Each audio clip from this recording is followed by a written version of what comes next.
હાલ તમે અત્યારે જે અહીંયા ટ્રેન્ડ કરી રહ્યા છો શસ્ત્ર માટે કઈ રીતે ટ્રેન્ડ કરો છો અને ગર્લ્સ માટે શા માટે જરૂરી છે અને કઈ રીતે કંઈ બી આવું એની જોડે બને છે તો એનો બચાવ ખુદ કઈ રીતે કરી શકશે?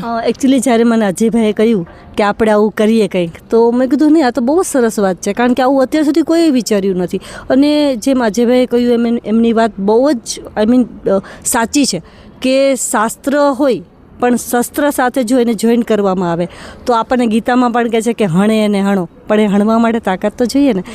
એના માટે આપણને આવડવું તો જોઈએ ને શું કરવું. અને આ શાસ્ત્રની ટ્રેનિંગ લેવાથી એક શું થાય છે કે મેન્ટલી મજબૂત થવા માટે પણ એક એમને પોઈન્ટ મળે છે. કારણ કે તમે રોજ પ્રેક્ટિસ કરતા હોય તો એને મને ફાવે છે, મને આવડે છે, તો એનો અંદરનો કોન્ફિડન્સ છે એ પણ બહાર આવે.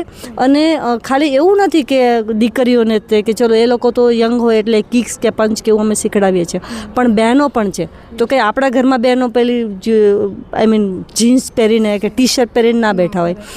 આપણા જે બહેનો છે એ ડ્રેસમાં હોય, સાડીમાં હોય, તો પણ અમે એ લોકોને એ રીતે શીખડાવીએ છીએ કે તમને કોઈ આવી રીતે પકડે તો કેમ છોડાવવું, વગર હથિયારે. સપોઝ કંઈ ઘરમાં કોઈ હથિયાર લઈને કે બહાર કોઈ હથિયાર લઈને પણ ના ફરતો હોય તો હથિયાર વગર પણ આપણે આપણું સ્વ બચાવ કઈ રીતે કરવો, એ બધું અત્યારે તો મારા જે કીધું છે અજયભાઈએ કે આપણે સ્ટાર્ટ કરીએ તો એ ધીમે ધીમે થાય છે. પછી અમે લોકો હવે નેક્સ્ટ લાઠી ચાર્જ, તલવાર ફાઇટ, ચક્સ, એ બધા વેપન્સની પણ ટ્રેનિંગ કરવાના છે. પણ અત્યારે બેઝિકથી સ્ટાર્ટ કરીએ છીએ કિક, પંચ, અને આપણે કોઈ પકડે તો કઈ રીતે છોડાવવું કે કઈ રીતે મેન્ટલી ને ફિઝિકલી કરવું.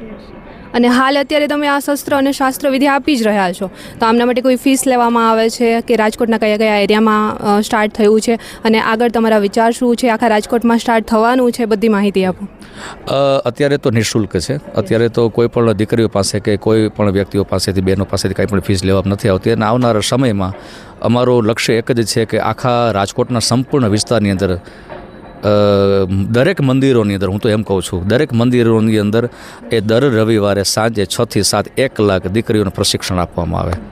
મારો એક જ ગોલ છે અને આ ગોલ એ સમસ્ત, હું તો પ્રારંભ રાજકોટથી કરવા જઈ રહ્યો છું અને એવી રીતના અત્યારે જામનગર પણ અમે આવરી લીધું છે. એવી રીતના સંપૂર્ણ ગુજરાતમાં દરેક મંદિરોની અંદર જ્યાં જગ્યા મળે ત્યાં એ દીકરીઓને દર રવિવારે પ્રશિક્ષણ આપવામાં આવે. આ અમારો એક જ ગોલ છે અને એક જ લક્ષ્ય છે. કે ઇમરજન્સી તો એ પણ આપણને ગવર્મેન્ટે ઘણા બધા કાયદાઓ બનાવ્યા છે. પોલીસ પણ આપણી ઘણી બધી એક્ટિવ છે કે એક કોલ કરતાં હેલ્પ માટે આવી જાય છે.